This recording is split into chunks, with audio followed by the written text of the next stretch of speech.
ఈ గుడ్డు ఎందుకు ఇవ్వాలో నీకు తెలుసు అంటారా అన్న? నాకేం తెలుసు అండి. మొదట పాస్టర్ గారికి ఇస్తారుగా. ఎవరికి ఇస్తారండి మొదటిదే? పాస్టర్ గారికి నువ్వు గుడ్లు 2 ఇవ్వబోతాను కొనుక్కోలేడు.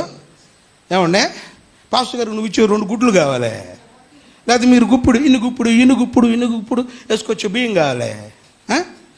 అంటే జాగ్రత్త గమనించండి, మీ హృదయములో నుంచి ఇది మొట్టమొదట దేవుడు ఇచ్చేటటువంటిది. అంటే ఇది దేవుడు నాకు ప్రథమ ఫలముగా దయచేసినటువంటి ఈ ప్రథమ ఫలాన్ని దేవునికే సమర్పించాలి. హల్లెలూయా.